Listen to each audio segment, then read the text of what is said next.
Make sure to stay tuned to the end. We will explain how not to waste your money, but how to be safe as well.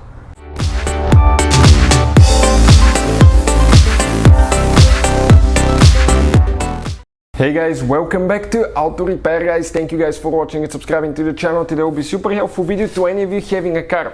If you're guys putting new brake pads, okay, and you want to know, do I need to replace the disc rotor, the brake rotor every time I replace brake pads? Stay with us, we'll explain that in this video today so we don't have to waste your money guys, but you want to be safe as well. All that will be covered in this video today. Before we start, let me just tell you a little bit about us guys. Every single car we get here at the garage, we try to make at least 200 to 300 free repair videos. Why we do that? Because our mission in the shop is to save you as much money as we can. All we need guys in return, please subscribe to the channel, like the video, that way we can keep making these absolutely free videos guys. We're constantly getting new cars here at the garage, working on that BMW now. We got a Dodge Challenger that will be working.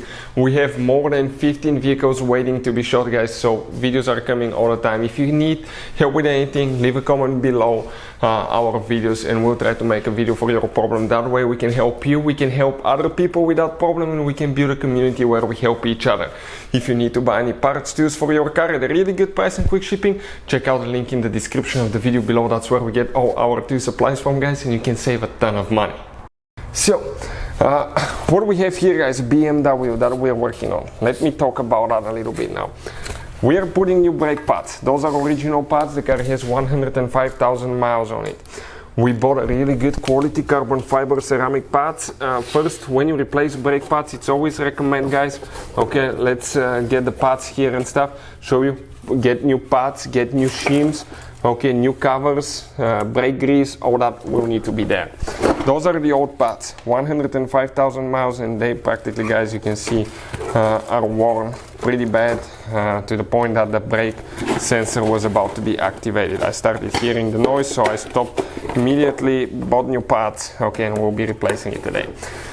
But $1,000,000 question, do you guys need to replace the disc rotor every time you replace brake pads? In some cases yes, in some cases no. Let's talk about that now. One thing guys, every time you put new brake pads, you need to remove your disc rotor. If it's a regular rotor guys, I'm not talking about carbon fiber rotors, just regular rotor, you will guys need to have that rotor resurfaced. What that means, they cut a top layer of the rotor where they smoothen all the grooves, they smoothen, the rotor will have some wear, it will have uneven wear, so it can have low and high spots that you cannot see with your eyes, but you will definitely start feeling vibration in the steering wheel when braking at high speed. So you will need to have the rotor resurfaced, that way the new parts will seat correctly as well. But you cannot have the rotor resurfaced if it doesn't meet the minimum thickness.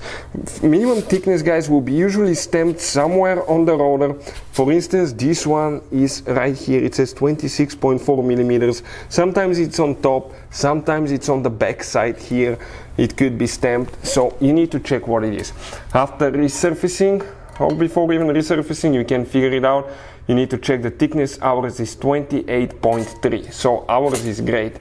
We still guys have practically, okay, quite a bit to go here, so we don't need to replace it. But talking about that thing now guys, okay, when do you need to replace it? In some cases, even though it's thick, you may need to replace it if you have visual cracks, stress marks, you have discolored spots on the rotor. Sometimes you may have a spot that's discolored. It means that it's probably a high spot, okay, that even resurfacing couldn't fix sometimes. Another thing guys, if it's thin, it's recommended to be replaced, okay, if it doesn't meet the minimum requirements.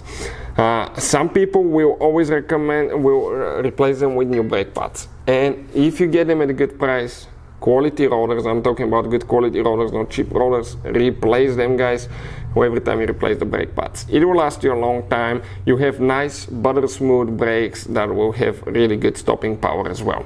So that's guys our advice, okay. Now if you want to see how to seat new brake pads correctly, we have a video on the channel that will teach you all about that. Hopefully the video will be helpful. Thank you for watching and see you guys next time.